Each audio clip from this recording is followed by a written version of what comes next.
நமசிவாய. இந்த சரகலை அப்படின்ற மாதிரியான ஒரு விஷயமாக கேள்விப்பட்டிருப்பீர்கள். இப்போ நான் இங்கே சொல்ல போகிற விஷயத்தை நீங்கள் செய்தீர்கள் அப்படின்ற மாதிரியான விஷயமா இருந்ததுன்னு வச்சுக்கோங்களேன், வாழ்நாள் முழுவதும் உங்களுக்கு செல்வ வளம் அப்படின்ற மாதிரியான விஷயத்துக்கு கவலையப்படாத ஒரு சூழ்நிலை அப்படின்றது ரொம்ப சீக்கிரமே வந்துடும். செய்ய ஆரம்பித்த அடுத்த நாளே வரும் அப்படிங்கிற மாதிரியான விஷயம் கிடையாது. ஆனால் கண்டிப்பான முறையிலே ரொம்ப ரொம்ப ஃபாஸ்ட்டாக அது மாதிரியான ஒரு விஷயம் வந்துடும் வச்சுக்கோங்களேன். இதில் நிறைய விஷயங்களை நான் கலந்து கொடுத்திருக்கேன். இந்த சரகலை அப்படின்ற மாதிரியான விஷயம் வாசி யோகம்னு கேள்விப்பட்டிருப்பீங்க. இந்த வாசி யோகத்திற்கும் ஒருபடி மேலே இருக்கக்கூடியது சரகலை அப்படின்ற மாதிரியான விஷயங்கள். நம்ம பரமேஸ்வரன் இருக்கார் இல்லையா, சிவன் பரமேஸ்வரன் பரமேஸ்வரியிடம் போதித்த ஒரு விஷயம். அவங்க அதாவது நம்ம மூச்சுக்களை அப்படின்ற மாதிரியான விஷயம் வச்சுக்கோங்களேன். மூச்சை எந்த மாதிரியான அளவிலே நம்மளுடைய மூச்சுக்கள் இருந்தால் எவ்வளவு ஆண்டுகள் நாம் இருப்போம் அப்படின்றது. அது இப்போ தான் பார்த்தீங்கன்னா மாடர்ன் சயின்டிஸ்ட் எல்லாம் நிறைய சொல்கிறாங்க. இவ்வளோ தடவை பிரெத் இருந்ததுன்னா அதுக்கு இவ்வளோ வருஷம் வாழலாம். நிறைய எக்ஸாம்பிள்ஸ் எல்லாம் கொடுக்குறாங்க. பார்த்தீங்கன்னா உங்களுக்கு ஆமை அதோடைய பிரெத் ஒரு நிமிஷத்துக்கு 4 தடவை தான் வரும். ஆனால் நாய் ஒரு எப்போ பார்த்தாலும் அது ஒரு பேண்டிங்லேயே இருக்கும். அது மாதிரியான விஷயம் இருக்கிறதுனால நாயோடைய லைஃப் ஸ்பேன் அப்படின்னு பார்த்தோம்னா அதிகபட்சம் 13 வருஷம் 14 வருஷம், அதுவே ரொம்ப ஜாஸ்தி. ஆனால் ஆமை 100 வருஷம் 110 வருஷம் இருக்குது. இது மாதிரியாக ஒவ்வொரு விஷயங்களாக சொல்லியிருக்கிறார்கள். அதே போல் பார்த்தோம்னா இப்போ ரீசெண்டாக நம்ம பரிகார ஸ்தலம் சேனலில் பார்த்தோம்னா சக்கரை அம்மான்னு சொல்லிட்டு ஒரு பதிவு போட்டிருந்தோம். அந்த சக்கரை அம்மா அப்படின்றவங்களும் சரி இந்த ஒரு விஷயத்திலே ரொம்ப ரொம்ப சித்து பெற்றவர்கள் அப்படின்ற மாதிரியான விஷயங்கள் சொல்லலாம்னு வச்சுக்கோங்களேன். அதாவது இந்த சரகலை அப்படிங்கிறது அந்த அஷ்டமா சித்துக்களில் இருக்கக்கூடிய மிக மிக முக்கியமான விஷயங்கள். இந்த ஒரு விஷயத்தை வச்சுக்கிட்டோம்னா அந்த அஷ்டமா சித்துகளுமே நம்ம செய்யலாம் அப்படின்ற ஒரு விஷயம் இருக்குது. ப்ராப்பராக இதை பழகிக்கிட்டோம் அப்படின்னா இதை நான் கிட்டத்தட்ட ஒரு 8 வருஷங்கள் 9 வருஷங்களுக்கு முன்னால் ஃப்ரீயாக கோர்ஸ் மாதிரி எடுத்திருந்தேன். அதாவது எல்லாரையும் டைரெக்டாக வர சொல்லி ஒரு 200-250 பேர் எடுத்திருந்தாங்க. ஒரு மண்டபத்தில் வச்சு வெஸ்ட் மாம்பலத்தில் சென்னையில் எடுத்திருந்தோம். பேசிக்ஸ் எல்லாம் மட்டும் அந்த மாதிரியான விஷயமாக சொல்லியிருந்தேன்னு வச்சுக்கோங்களேன்.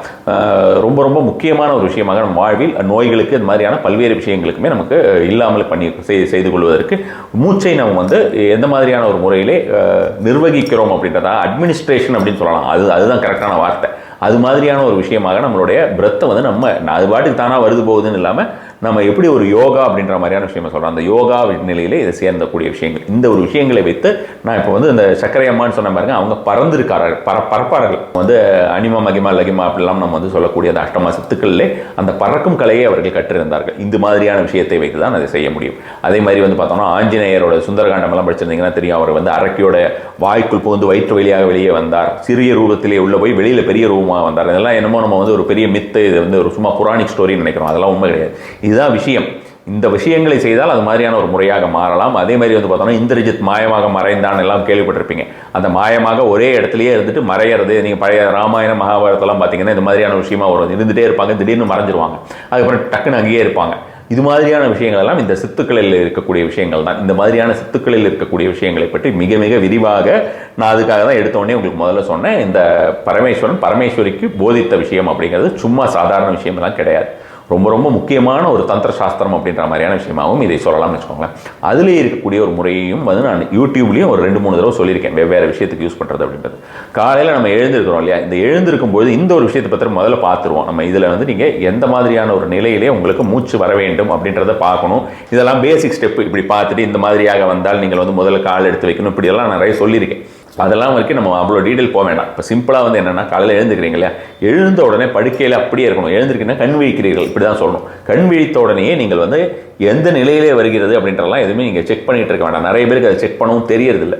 அதாவது நம்ம இடைகளை பிங்களை சுஷும்னான்னு சொல்லக்கூடிய அந்த 3 விதமான நாடிகளில் இருந்து வரும் அப்படின்ற மாதிரியான விஷயங்கள் இருக்குதுன்னு வச்சுக்கோங்களேன். இதில் பெரும்பாலானவர்களுக்கு காலையில் எழுந்திருக்கும்போது சூரியகலையில் வந்தால் நல்லது அப்படின்ற விஷயம் இருக்குது. நம்ம அது வேண்டாம். இப்போ நம்ம சந்திரகலை தான் பார்க்க போகிறோம். இப்போ ஃபஸ்ட்டு இருக்குதுல்ல, நம்ம சொல்லக்கூடியது உங்களுடைய மூக்கிலே வலது பக்கத்தை க்ளோஸ் பண்ணிக்கிறது. இது நீங்கள் எவ்வளோ நேரம் க்ளோஸ் பண்ணிக்கிட்டு இருக்கணும் அப்படின்னு பார்த்தீங்கன்னா, நீங்கள் அதிகபட்சமாக ஒரு 2 to 3 minutes 2 minutes இருந்ததுன்னா கூட போதும்னு வச்சுக்கோங்களேன். இதில் மருத்துவம் ரீதியான விஷயங்களில் பார்த்தோம்னா என்ன பண்ணுவாங்கன்னா, ஆஸ்மா, அப்புறம் அதீத பெயின், ரொம்ப தாங்க முடியாத பெயின், அந்த மாதிரியான விஷயங்கள் எல்லாம் வரும்பொழுது அரசர்கள் முதற்கொண்டு அந்த டைமில் என்ன செய்வாங்களான்னா, சின்னதாக பஞ்ச உருட்டியோ அல்லது துணி மாதிரி இருக்கக்கூடிய விஷயங்களை, மெல்லிதான விஷயங்களை உருட்டி ஒரு பக்கத்தில் இருக்கக்கூடியதை அடைப்பாங்க.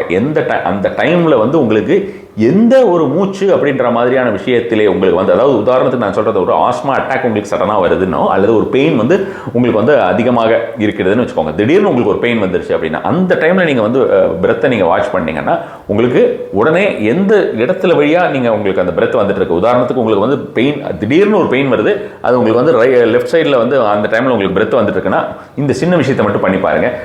உடனே நீங்கள் அந்த இடது பக்கத்தை அடைத்து கொண்டு வலது பக்கம் வழியாக சிறிது நேரம் மூச்சு விட்டு பாருங்கள். பெயின் ஈஸியாக சப்சிடைஸ் ஆகிடும். இது ரொம்ப சின்ன விஷயம் தான். ஆனால் மிகப்பெரிய ஒரு என்ன சொல்கிறது, அதில் மிகப்பெரிய ஒரு ரகசியமே இதில் பொதிந்திருக்கிறது அப்படின்ற மாதிரியான விஷயமா சொல்லலாம்னு வச்சுக்கோங்களேன். நீங்கள் என்ன பண்ண போறீங்கன்னா அந்த மாதிரி பஞ்சுருண்டெல்லாம் எடுத்து போட்டுக்க வேண்டாம். ஜஸ்ட் காலையில் எழுந்தோடனே வலது பக்கத்தை மூடிக்கொள்ள வேண்டும். நன்றாக புரிந்து கொள்ளுங்கள். வலது பக்கத்தை மூடிக்கொள்ள வேண்டியது. இடது பக்கம் மூச்சு வருகிறது அப்படின்ற மாதிரியான விஷயத்தை பார்த்துல கண் திறந்தே கூட நீங்கள் அதை செய்யலாம். படுத்த நிலையிலேயே கண் திறந்தே கூட நீங்கள் அதெல்லாம் செய்யலாம். இது மாதிரியான விஷயமாக வைத்துக்கொள்ள வேண்டியது. வைத்துக்கொண்டு கரெக்டாக உங்களுக்கு இந்த பிரெத் நார்மல் ஆயிடுச்சா அப்படின்ற மாதிரியான விஷயமாக பார்த்துடலாம். பார்த்துட்டு நீங்கள் சொல்ல வேண்டிய ஒரு மந்திரம் தான் அதிகப்படியாக பலன் தரக்கூடிய ஒரு மந்திரமாக இருக்கும். ஸோ அது வந்து ஒண்டர்ஃபுல்லாக ஒர்க் பண்ணக்கூடிய ஒரு மந்திரம். ஆனால் இந்த மாதிரியான ஒரு முறையாக செஞ்சீங்கன்னா டக்குன்னு உங்களுக்கு ஒர்க் ஆகும் அப்படின்ற விஷயம் இருக்கிறது.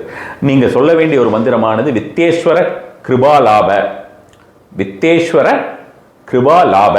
அகைன் வந்து பார்த்தீங்கன்னா இதில் வந்து பிரணவம் எல்லாம் வராது, ஓம் வராது, நமக வராது. வித்தேஸ்வர கிருபா லாப, வித்தேஸ்வர கிருபா லாப. இது இப்படி இது பண்ணிட்டு மனசுக்குள்ளேயே சொல்லிக்கோங்க. எவ்வளோ நேரம் அந்த மாதிரி சொல்ல முடியும்? ஒரு 2 minutes ஆகுது உங்களால் சொல்ல முடியும்னா சொல்லுங்கள். நிறைய நேரம் சொன்னாலும் நல்லது தான். நிறைய நேரம் இந்த சென்ஸ் அதிகப்படியாக ஒரு 4 நிமிஷமோ 5 நிமிஷமோ சொல்கிறேன், அதுக்கு மேலே வேண்டாம். அது மாதிரி சொல்லிவிட்டு என்ன பண்ணுறேன், இப்படி இது மாதிரி வந்துட்டு இருக்கு இல்லையா, வந்த உடனே உங்களுடைய இடது கையை எடுத்துக்கொள்ள வேண்டியது. இடது கையை எடுத்துக்கொண்டு முகத்தை முழுமையாக, இதை எடுத்ததுக்கப்புறம் சொல்கிறேன், இப்படி வச்சுக்கிட்டே இல்லை, சொல்லி முடிச்சதுக்கப்புறம் இடது கையை எடுத்துட்டு முழுமையாக உங்களுக்கு வந்து லெஃப்ட் பார்ட்டை வந்து நம்ம ஆக்டிவேட் பண்ணுறோம். நல்லா புரிஞ்சுக்கோங்க, அதுக்காக தான். ஸோ இதை வந்து ஃபுல்லாக முகத்தில் தடவிக்கிறீங்க. இந்த மாதிரி சும்மா வெறுமனை தடவிக்கிறீங்க. காலையில் எழுந்தோடனே வெறும் கையை பார்க்கணும்னு சொல்லுவாங்களே, அது மாதிரி நீங்கள் வந்து கையை வெறும் இடது கையை மட்டும் எடுத்து தடவிக்கிறீங்க ஃபுல்லாக.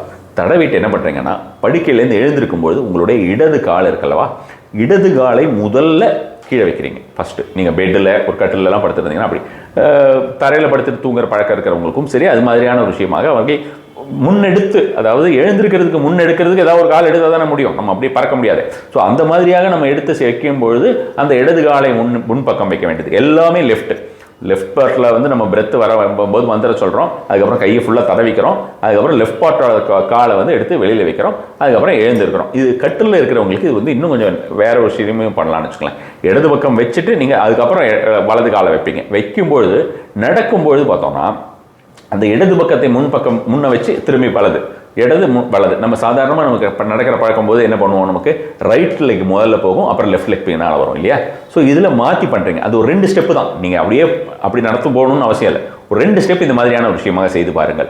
அந்த ஒரு நாள் எப்படி போகுதுன்னு பாருங்கள். ஏகப்பட்ட ஆப்பர்ச்சுனிட்டிஸ் அப்படின்ற மாதிரி புதிய புதிய விஷயங்கள் ஒரு லைஃப்பில் நீங்கள் சாதாரணமாக இருக்கக்கூடிய எந்த ஒரு விஷயங்களையுமே எப்படி டேக்கிள் பண்ண முடியும் அப்படின்ற மாதிரியான விஷயங்கள்லாம் அதிகமாக உங்களுக்கு வரும். இதை இப்படியே ஈஸியாக முடிச்சு விட்டுறலாம் அப்படின்னு எந்த ஒரு விஷயத்திற்குமே நமக்கு வந்து இந்த விஷயத்தை நம்மளால் சமாளிக்க முடியாது, இந்த விஷயத்துக்கு வந்து ஒரு விஷயத்தை நம்மால் அடைய முடியாது அப்படின்ற ஒரு எண்ணமே உங்களுக்கு வரவே வராது. இந்த ஒரு விஷயத்தை நீங்கள் செய்து வந்தீர்கள் என்றால் இதை வந்து லைஃப் ஃபுல்லாகவே செய்யலாம். இந்த ஒரு விஷயத்தை பொறுத்த வரைக்கும் பெண்களுக்கு எந்த ஒரு ரெஸ்ட்ரிக்ஷன்ஸுமே கிடையாது.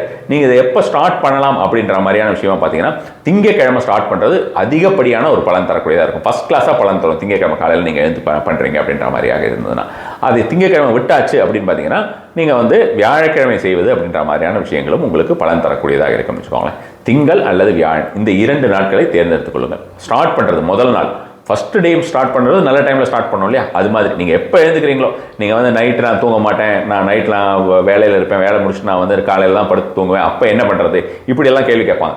அப்போ நீங்கள் அந்த டே அந்த மார்னிங் தான் உங்களுடைய தூக்குற பழக்கமே அப்படின்னா, மார்னிங் நீங்கள் தூங்கி எழுந்துட்டு எப்போ எழுந்திருக்கிறீங்களோ அப்போ அந்த ஒரு விஷயத்தை செய்யுங்க. அவ்வளோதான். எப்போ எழுந்திருக்கிறீங்கிறதா முக்கியமே தவிர நீங்கள் நைட்டு தூங்குறீங்களா பகலில் தூங்குறீங்களாங்கிறது கிடையாது. ஒரு 6 hours or 8 hours ஸ்லீப் இருக்குது. அந்த ஸ்லீப்புக்கு அப்புறம் எழுந்திருக்கும் போது இந்த விஷயத்தை செய்ய போகிறோம். சிம்பிள் விஷயம். ஸோ இந்த ஒரு விஷயத்தை செய்யுங்கள். அதே போல் உங்களுக்கு இரவில் நீங்கள் இது மாதிரியாக செய்யக்கூடிய, அதாவது மூச்சு விரதியாக இல்லை, இரவில் நீங்கள் செய்யக்கூடிய வேறு ஒரு முக்கியமான தனவரத்தை அதிகப்படுத்தக்கூடிய, மன அமைதியை அதிகரித்துக் கொள்ளக்கூடிய, நோய்கள் வராமல் இருக்கக்கூடிய ஒரு மந்திரமும் உங்களுக்கு கண்டிப்பான முறையிலே வரும். நம சிவாய.